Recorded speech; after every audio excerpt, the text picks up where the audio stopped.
I was just going to say, I'm getting a very healthy dose of rejections from any applications that I've done. Oh, really? Yeah, it's like. Yeah. Well, I have a PowerPoint file that I call rejections, and when I get rejection emails or notices or whatever, I just copy and paste them into there. Yeah. Just so I have a record of it. But I applied for a job recently, was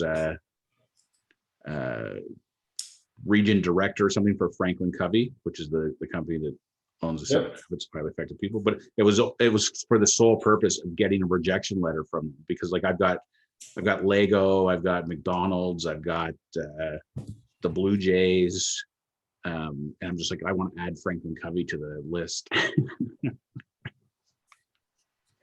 It would be a great story if you did not add that to your collection and actually work for them. Yeah. I guess, I don't know. Like I've said before, I'm at the point where I'm enjoying the freedom of doing my own thing. Yep. So far, unfortunately, without the financial monetary benefit. But who was I talking? I was talking to somebody. I think it was Jason last night. He was telling me about what's going on at Pressima and stuff. And I'm just like, because apparently Miguel doesn't report to Brian Ross anymore. Really? Who does he report to? Somebody in Nielsen. And they're restructuring a bit. So the groups, they're kind of breaking up parts of Pressima and having them reporting into parts of Nielsen. I don't know.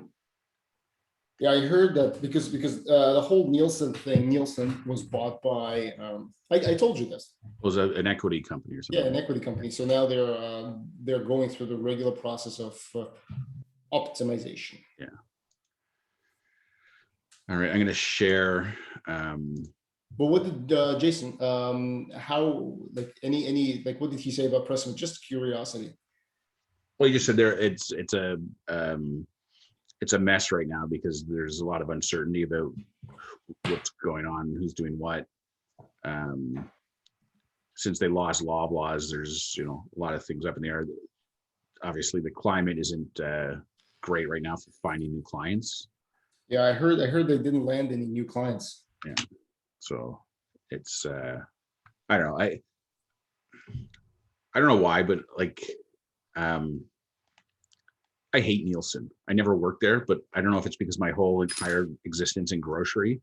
Everyone hates Nielsen. I was always on the fresh side of the business, and Nielsen never really worked, or it was always, it was just a bane of my existence for so many years, I guess.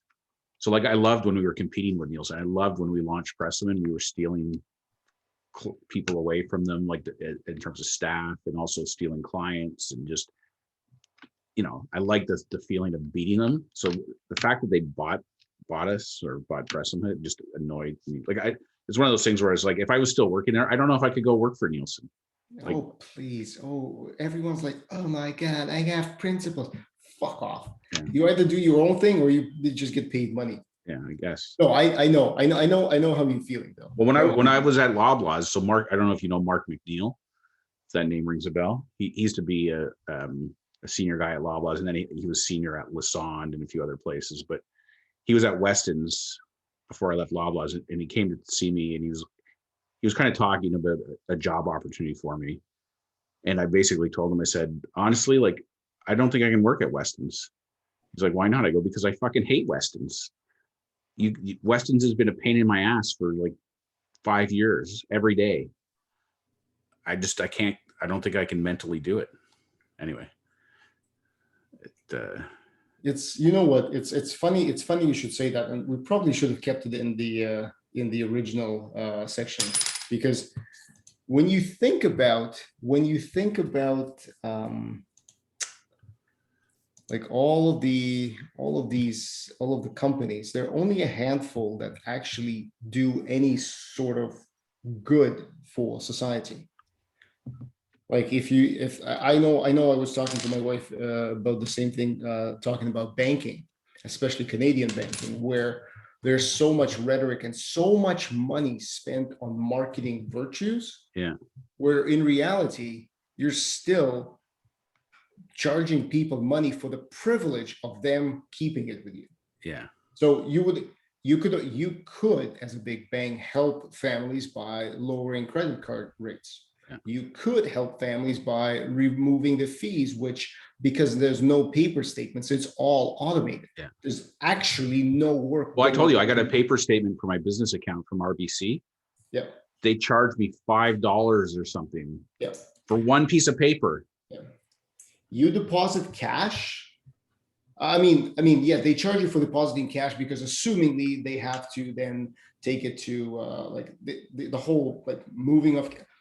But yeah, so they actually have to behave like a bank. Yeah. It's like, so, you know, I hate the big banks too. I don't think I could work for the big banks either. Well, but then you think about like advertising companies. Like I have a big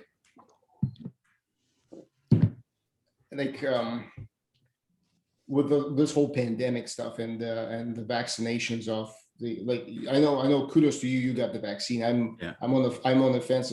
Sorry, I'm not on the fence. I'm on the other side of the fence because it's like, fuck, you're asking me to inject with me something that you don't even have a full year of history on. Yeah.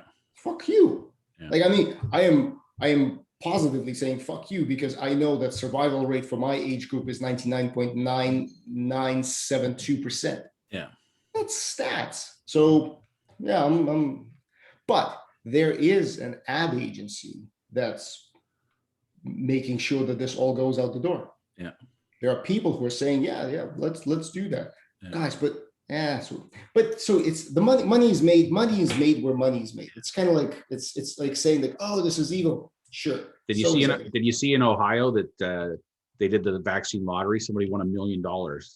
Yeah.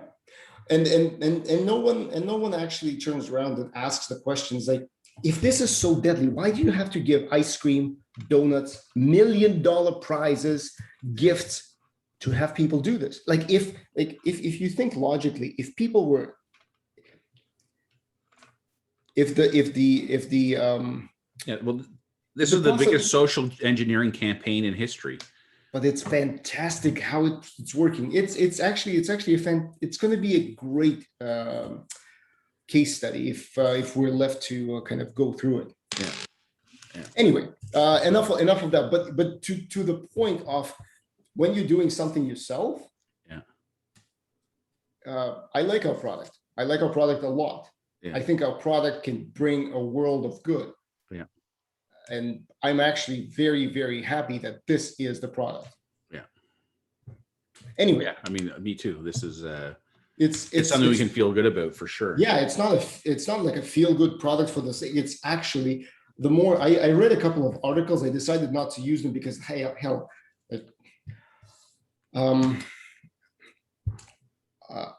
articles on the impact of reading and talking, and not just reading, just talking to your baby. Yeah. And how much. So in the unfortunate circumstances, like low-income families where mother has to or father has to carry on like 2-3 jobs and they're never home. Yeah. The vocabulary of a child compared to a child who's being spoken to, even spoken to, or even in addition, like read to. Yeah. Every couple of months, the gap is almost 20, and then like it's exponential, growing exponential. Yeah. Yeah. So like, I know something like shit, that's just talking to your child. Yeah. I think it's something we take for granted. Like I'm assuming, you know, we've had kind of fairly normal upbringings and normal our own kids, but you know, like we always had, partially because we were the last ones in my family to have kids, or not the last ones, but other people had kids. So we had so much hand-me-down stuff. Like having stuff was never an issue for us, but for a lot of people, like they just don't have books. They don't have time. They don't have, I don't know. It's it's amazing. Anyway, here's the feedback from Jason. So he said, very cool, very nice, easy to work with, great to share with kids. The premise is awesome. Overall, a great app. Mm-hmm. And then, did I write it down here? He didn't like the dark color screen. Yep. Scheme. He prefer white or light background. Doesn't like the dark. He seemed to think that there was some negative thing with kids and dark negative spaces. Mm-hmm. So I don't know if that's actually a thing or not. Mm-hmm. He said his daughter kept trying to grab the phone. So his daughter, I think, is 2. Mm-hmm. So it was more of a distraction during reading time than help, because she wanted to know where the voices were coming from, and I don't know, whatever. So he said, he goes, it would be great if you had some kind of a hook or something that behind the book that you put your phone on. So I don't know. He was just sharing lots of random ideas. Uh-huh. Um, and then it made me think just of, like, I know you had talked about casting the Yeah, audio. you could cast, you could So, use so AirDrop. Yeah. if you didn't want the phone to be a distraction, you could always just like Mm-hmm. have a speaker or whatever. I asked the question, like, would you buy the app? He said no, Mm-hmm. but it's not because of the app. It's he doesn't buy apps, as kind of Mm-hmm. a rule of thumb. So he talked about, it would be great if there was a free version and maybe it had a limit of like 2 books and 2 people or something. Then to unlock it, you had to pay more. That was his Mm-hmm. kind of idea. Um, We need to put that in the parking lot, and we'll just talk through it after we're done with this. It's yeah. Functionality, he said downloading it, no problem at all. He's on a Huawei Mm-hmm. Android. Uh, he had the app open while we were talking, and after about 15 minutes, he said it timed him out of the book, like the narration page, back to the home screen. So I don't know He must. Oh, if he touched something or whatever, but I've never just sat there and looked at the app blank for 15 minutes. So I'll test it and see if something happens. Who knows? It could have been a reset or a refresh on his phone or something. I don't know. Interesting. He Yeah, said I've never had it open for 15 minutes. Yeah, he said it was fun to add pictures and profiles, and this was interesting. He said he was talking about the smiley faces because this version had the default smiley faces. Mm-hmm. So he said his wife doesn't like adding her picture to things, Mm-hmm. which I found kind of odd at the beginning. Like, this is supposed to be an internal app for you and your kid. Like, you don't want your picture on the app, but that's, to each their own. Some people just don't like their picture taken, I guess. So he was saying that it would be great if there was more avatars to choose from and stuff. But I don't think he could understand. Like, you can add any image you want. Like, there's no limitation. So if you want a different avatar, like, the world is your oyster. Put a picture of whatever you want on there. Yep. So that might be like an FAQ thing. What if I don't want to add my picture? Yep. I'm just that made me think of something, because yesterday we were doing the registration from the sales page. Yeah. What that made me think about is the fact that when we opened the app, I still needed to add an image. Yeah. Meanwhile, there is a field in the app. Let me just take a look, just to confirm that it's still there. So in the user table, yeah, why? See, we might want to ping Miguel. So there's a temp photo. Yeah. The one that I saw Miguel was using. Yeah. I'm not seeing why is it not populating? So that temp photo was supposed to be the the triangles. Yeah. Okay, I'm gonna read up on how that works, because that kind of like solves the problem. If you don't want your avatar, again, it's interesting. Yeah. Just to interject here, some of these comments actually make me think that you and I have never actually talked through, and we can do it right now, the use cases of the app. Just who's going to be the user, like who's going to be actually holding the phone, what are the use cases? Because I think both with Chris and Jason now, they're using the app when they're there to read the story. And that's not what we created this for. And that's why the kid gets distracted. I understand. So it's also interesting feedback. What do you mean when they're there? Like, for my brother, I don't think he was reading the story. He just was letting his kids play with the phone. Yeah, and that's not the intent. If the intent is not to give more screen time to kids, under the age of 4. Yeah. Okay, let's finish this. I have a couple. I have a couple of questions. I would love your kind of thoughts on them. Sure. I'm just making notes. Then he said he said it would be great if there was like a wizard to aid users in adding things. Kind of, how software has wizards, anyway, I feel like we kind of have that. Like it's very simple and straightforward, but anyway, Well, that was our onboarding right now is way better than what they what have. he's got. Yeah, exactly.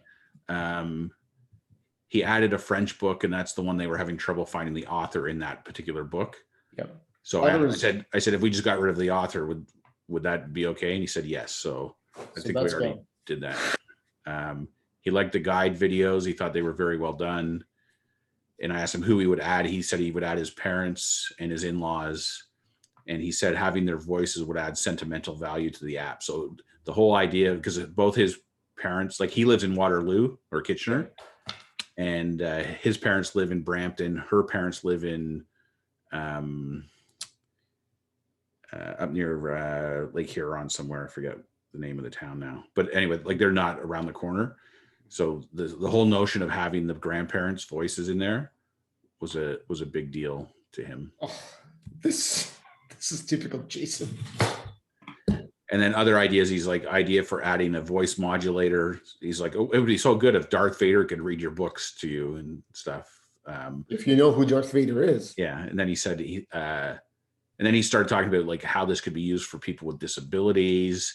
And then he started going on about how this could be used in education with the schools. And he's like, you guys should get on this right away. Like tomorrow, you should be phoning like the school boards. And I'm like, okay, we'll take that under advisement. Like we'll think about it. But he was like, he went on for like 10 minutes about schools and teachers, but people who can't read. But to me, it's more like I've seen a commercial for the apps where you can like take a picture of a page and it will read it to you. That's not what this is doing. Anyway, he kept going on and on about it. So I included that here, but yeah, overall, he was very positive about the whole thing. Interesting. And then, interesting. And then this morning, Kevin, who is my wife's camp director, he's been using it because he started using it last night because I got the failed Zap email. So then that's how I knew he was on there. Oh, is it because it's Team UIP? Because I'm not getting those. I don't know. So he's added one, but like this is a guy who runs camps for kids. The Bunny Rabbit Show. Ladies and gentlemen, can you hear me? Hello? I just want to say it's the Bunny Rabbit Show. Like this guy is great. Holy shit, you can sell his narrations. I know. Like he does over the course of the pandemic. Yeah. He did all of the virtual camps for kids that the university put on. Yep. So he's like super energy, like loves dealing with kids. Anyway, I'm anxious to see what he says about the app because he's got 2 kids, like 3 and 6 months. Like he's prime audience. So this is all gets me thinking, maybe we should sharpen, we shouldn't, but the language on the sales page should talk to the people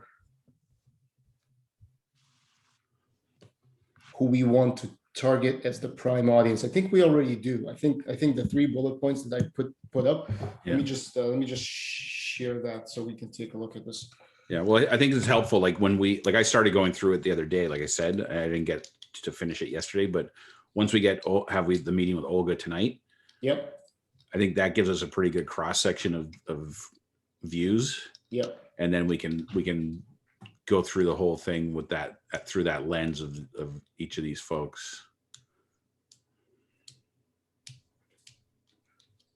So yeah, so this is, I mean, I try to make sure that this opening paragraph talks about the fact that this is for the times when you are not able to read this. Yeah. I mean, we biased our beta testers because we pick those who we have access to, and none of them fall into this category. Yeah. None of them work long hours or late shifts. Yeah. They don't have constant business travel. They're not the military who are being deployed. So, but I think, I mean, maybe we have a longer list of things than just those 3, because think of Olga, right? And we'll hear from her tonight, but the things that she said is she has a multicultural, multilingual family. Yeah. So that was one of the big things. She's got they've got relatives that, like, his parents live in Sri Lanka, I think. Yeah. And her mom is visiting from Belarus, but she lives in, when she goes back to Belarus, Yeah. she won't be around. And then she's on mat leave, but she's also taking like some course right now for another designation or something. So her mom is looking after the baby like all day, even though she's home, but she's basically studying. So it's kind of like the long hours, kind of whatever scenario. Maybe you're right. Maybe we shouldn't, because there's a couple of things that I'm noticing is that people are trying to use it.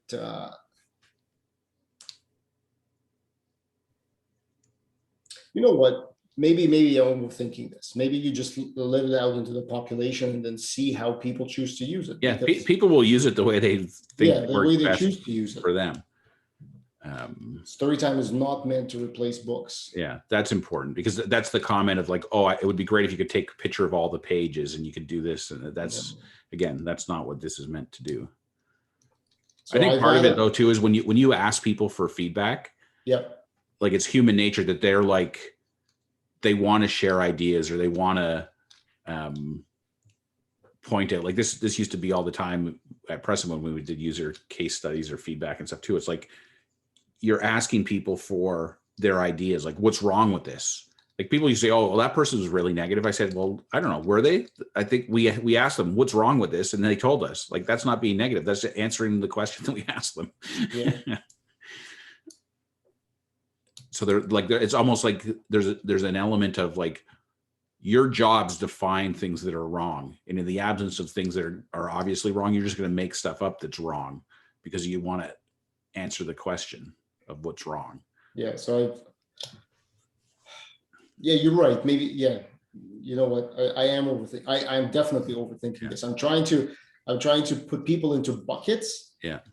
And I think if we force them, if we say that they have to use it this way, then we will put blinders on. Yeah. But I think that, like, the sales page can capture multiple scenarios, but when we market it and create posts or whatever it is, each one has to be very specific, and we have to figure out the cheese. Like, what is the cheese?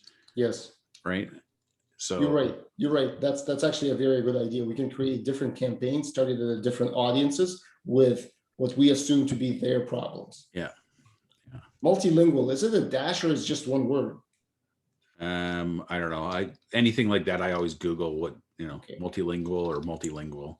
So this is the one I've added based on Olga's comment. Yeah. Imagine a world where your child can connect to the culture of the country your predecessors have left behind. Record, and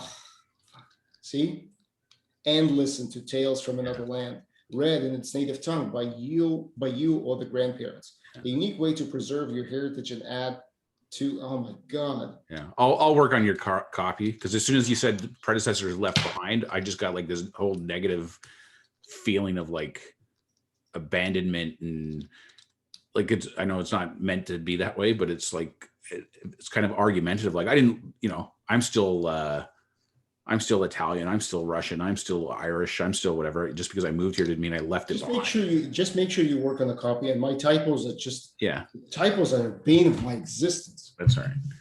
Okay, so FAQ keeps growing, and I've now every FAQ, so I've added all of the answers are here. If previously they were just placeholder text, now each one has an answer. Okay. So who should be buying this app? Why are you asking for my email? Who can I add to my family? Do I have to pay for every family member I add? Yeah. And read them it's going to be difficult, but read them with a sense of like, I'm seeing this for the first time. Does the explanation make sense? Yeah. Are my narrations shared with anyone? Can my babysitter nanny delete my recordings? I can't find your app in the App Store, Google Play. What happens to my narrations if I install the app?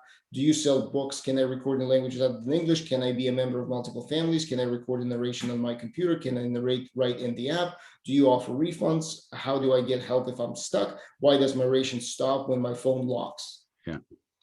So what did you put for refunds? I put No, we do not. Yeah. Nice. No, I didn't want to elaborate. I didn't want to apologize. It's just no. Yeah. Yeah. One time $9.99. Well, that's when I did my sales training in real estate. They said everyone's going to ask you if you can drop your commission. Just say no and move on. Yeah. Because people have in their mind, like, I have to ask, like it's my job as a conscientious consumer to ask the question. And as soon as they ask, you just say no and move on. They're like, okay, I checked that. I asked, he said no. Okay, move on. Yeah.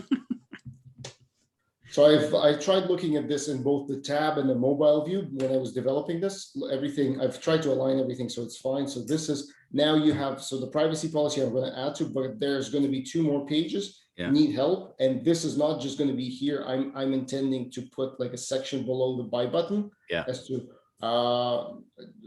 look at through our tutorials, but I'm going to move them to a separate page so it doesn't make this page too long. Sure. And that's where we're going to incorporate all of the videos and the text. But then there's this page, Storytime -affiliates. Yeah. And I shamelessly pillaged this off a couple of different affiliate marketing pages. Yeah. Where do I apply? This leads you to Thrivecart, or at least it should. Yeah, it does. Perfect. This could be like ridiculously huge, you know? It could be. I mean, with Amy, we definitely have a shoe in, but I've also started like, okay, hold on, let me just finish this. Yeah. What do I do if I become, so I said, and this is, I just want your feedback. You can earn up to 50%, depends on the tier, but no less than 25% for each new Storytime app sale that is purchased with your unique referral link. The way, so first of all, your reaction to the verbiage, or do you want to say up to 50% or just say 25%? Yeah. I don't know. I think, I don't know if I can make that a comment on that just yet. It seems very high to me, 50%, but I know for a fact that 35 to 50 is the normal for a high volume affiliate. Yeah. I know that just by talking and listening to so many people in Jenna's course who were looking for affiliates and how much they had to give up. Yeah. I just kind of my thinking is like, I want whatever it is that there are maxes. Yeah. That's what I want to share with Amy. And that, like, I wouldn't want Amy to give us the benefit of her audience. And even though I mean, I think she's actually said she would do stuff for free, but I think that's. Yeah, we talked through that. Yeah. Yeah. So, you know, if we're going to give her, like, if we're willing to give 50%, then we should give her 50%. Like, I don't want there to be a scenario where she gets us started or something. No doubt. And then we're giving more money to other people. Yeah, no doubt. So I just want to once we land on a price, which I think we're close to firming up at $4.99 with the discounts, but I just want to understand, we got to figure out the economics. What does this mean?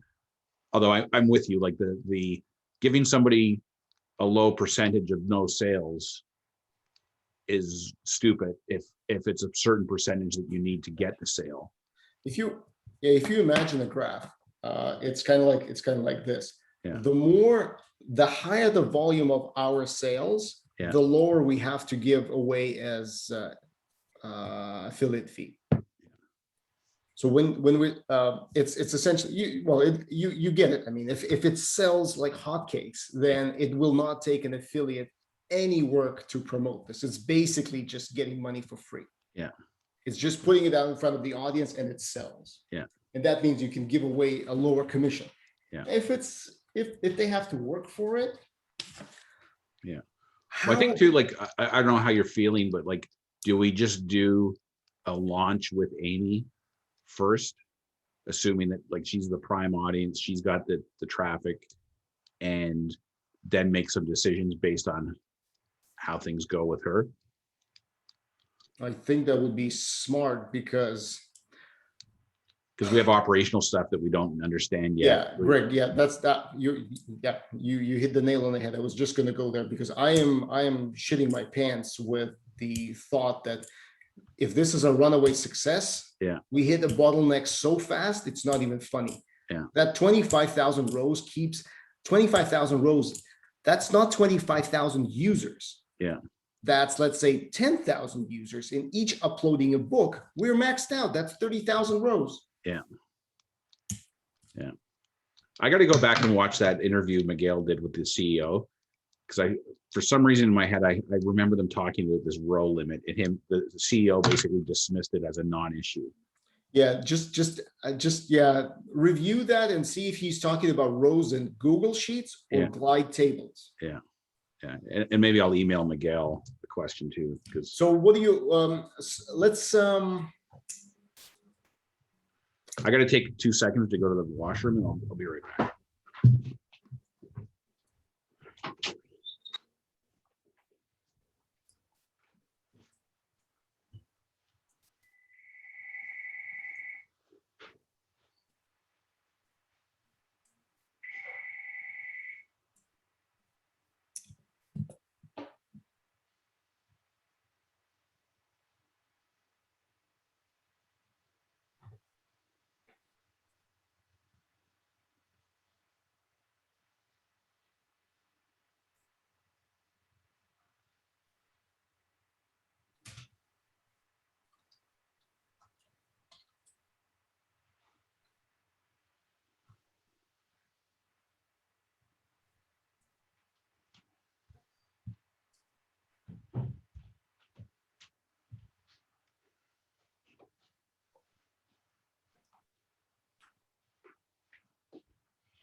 Sorry.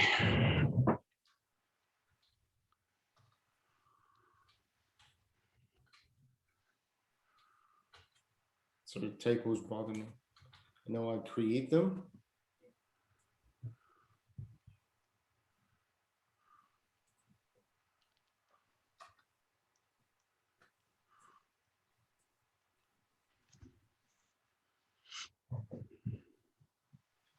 I'll have to show you once you're ready. I mean, you can make notes, and I can make the edits if you want, but I can show you how to edit in WordPress in Thrive Architect. All good? Yep. Okay, so if I go back, so this is saved, right? Yep, that should just save. Good.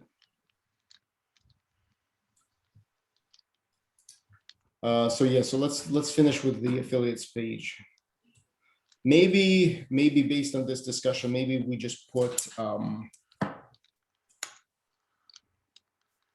maybe we just put 25% and say something in brackets, something like, if you have a large audience, please let us know. Yeah. Yeah. Please contact us at. Yeah. And by large audience, we'll say if you have an audience over 100,000 people, let us know. Yeah. We'll have a special. Yeah, so that might be yeah. So then, so who is this for? Influencers focused on moms and babies, or moms and toddlers? You're a blogger or content creator who's active in the new mom community. An educator, support worker, health worker, with the primary clients being a new mom. You teach, provide services to, offer. Thoughts? Yeah, I like it. Something just popped in my head. I worked with Nestle. I think we talked about Nestle before, but yes, I invented something for them called the New Mom Index. Yep. Using our segmentations and stuff. But I was, this is the kind of thing that I just had a vision like pop into my head. It's like a printed promo code coupon on the back of their formula. Yeah, and I know, and I if I can remember, I know the person at Nestle who led the whole team. Yeah. Well, I know I was friendly with, I can't remember his last name now, Gary. He's the guy who basically single-handedly got Pressima on the map. Because he's the one that agreed to have Nestle be on the pilot program. And then he did all the testimonials. He did referrals when we were doing RFPs for people. Yeah. I can't remember his last name for some reason, but Adam and I golfed with him a number of times too. Like he's a good, solid guy.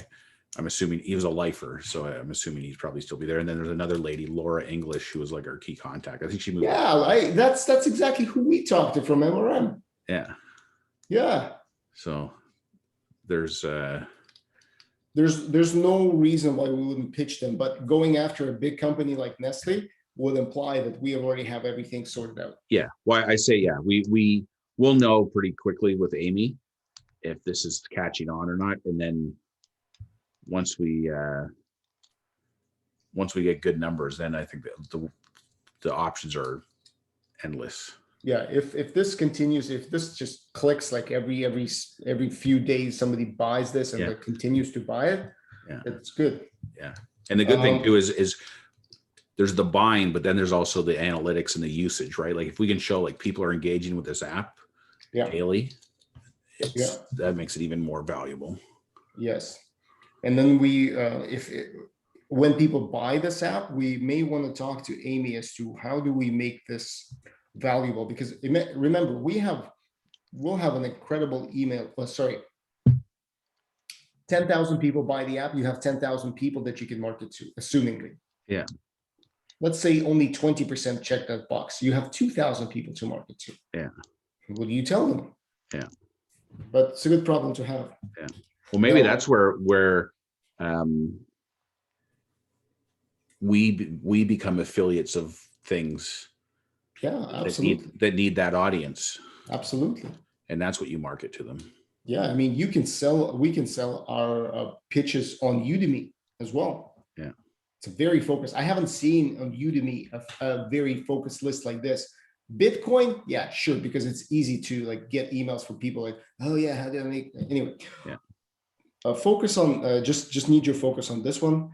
So we offer regular and automated payments. You will get paid via PayPal. Yeah. A cookie-based affiliate tracking software allows affiliates to be credited within.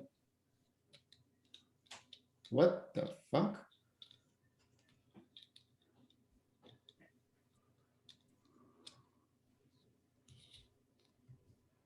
I swear to God, Greg, I was not drunk when I was writing this. I was lucid and I was sharp.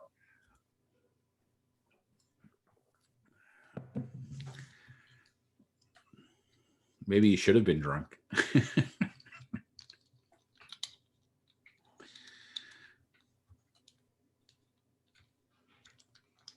Oh yeah, no, that's right. Tracking allows affiliates to be credited within 30 days of the first click. No, that everything is correct. So what this means, but first click, should it be 30 days of the purchase? No, sorry.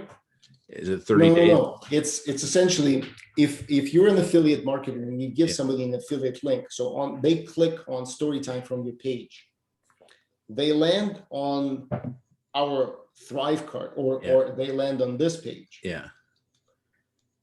Specifically, they land on the checkout page. Yeah. And that begins 30 days attribution to this affiliate. Okay. If they don't buy within 30 days and then they use somebody else's link and land on it, it's now attributed to another affiliate. Right. So if they come back within that 30 days, they're still attributed to that link. Yeah. And that's why I highlighted first click, not the last click, because you can do last click. Yeah. So whoever's the last one who sent it to you there. Yeah. So this creates an incentive for people. Is this the language that Thrivecart uses? Yes. Yeah. That's copied from there. And then when do I get paid? You have to link your PayPal account to be paid. All approved affiliate payments are made 7 days after the original transaction. I'm just going to say after the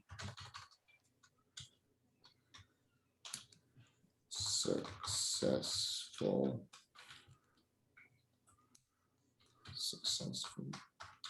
purchase transaction. One more S on successful. What's wrong with me? Can I track my performance? Yes, we offer full stats and analytics, e.g. Facebook Pixel. You will have access to your dashboard to monitor and check the status of your referrals, products, and payments, as well as easy access to your affiliate links. By the way, Thrivecard's dashboard for people who are just affiliates is freaking amazing. Yeah. I looked through the support. But now I'm wondering if I should be tracking. So where would people be sending them?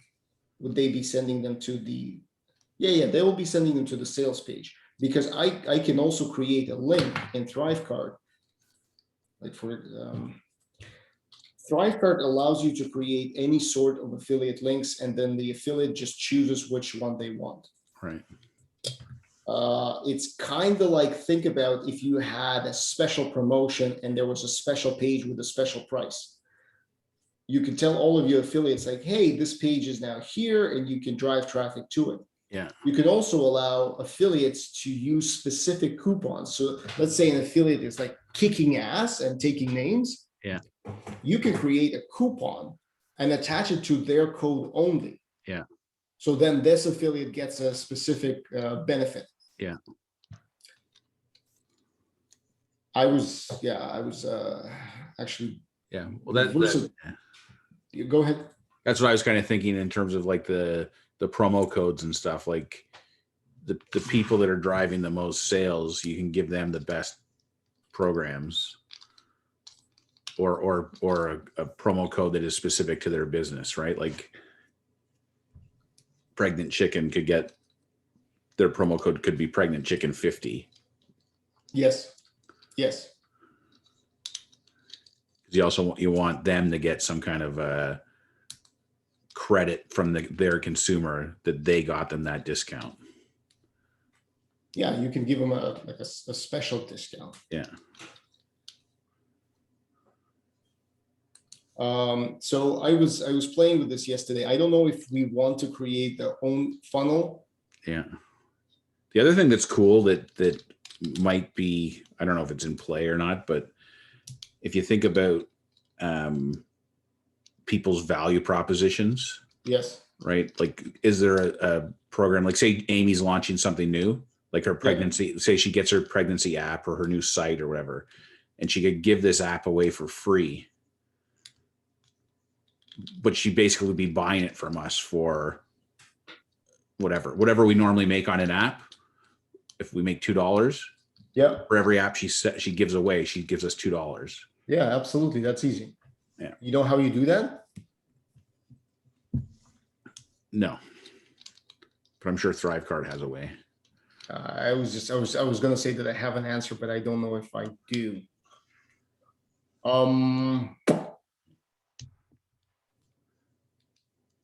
I can take a look, because you can technically set up a JV contract with Amy.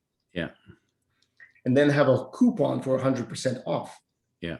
The only thing I don't know, because I've never done this before, is can you stipulate a specific amount that's going to be paid out to a party? Yeah.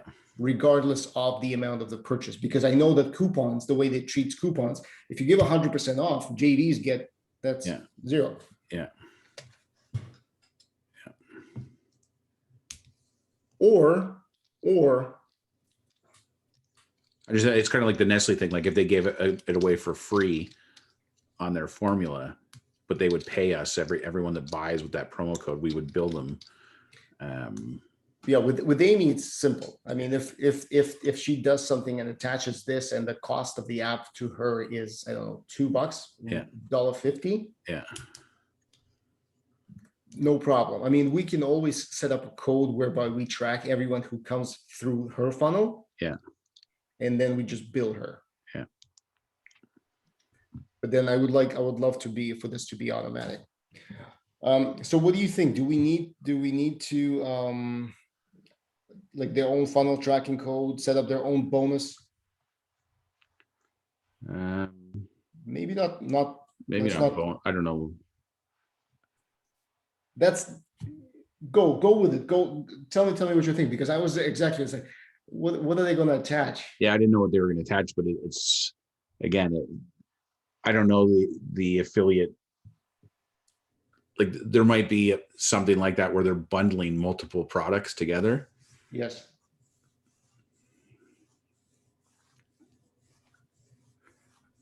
So this is it. You're in the same mind frame that I was yesterday when I was thinking. I was like, yeah, let's be restrictive. On the other hand, it's like, who cares how they sell this? Yeah. they're not playing around with price. There's no playing around with price. Yeah.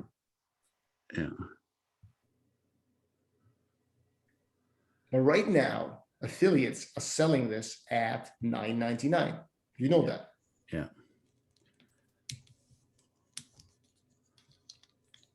Well, yeah, but that's where do we come up with the affiliate specific promo codes Yes, we could. We for them could to use, right?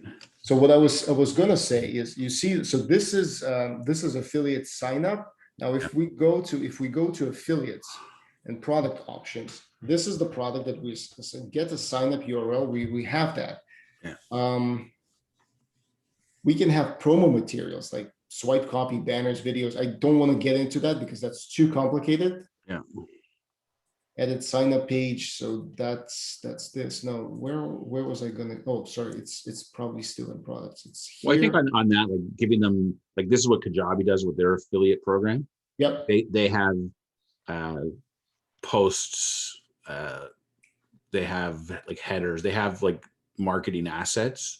Yes. For the affiliates to use, so it's their a specific graphic and whatever. So I think that's a must-have in terms of like if you want an affiliate to put something on their page or to post about something, to give them an image and some copy or something. Like So you think we should give them like a banner? Yeah, like a banner or the Storytime logo. I mean, barring that, they would just go to your site and clip things anyway. Yeah, good call. Can you put it in Storytime? Yeah, under marketing and affiliates. Yeah. Sorry, hold on. In Trello, yeah. Why? Like, it's amazing. I have Trello open. You have Trello open. It's like, Greg, can you do this for me? Because I'm so busy. Create affiliate materials, banner, logo, email swipes. I'm gonna use copy.ai for like Facebook IG posts. Correct. So this is gonna be I'm gonna do that. Marketing and affiliates, and this is going to be done by Vadim.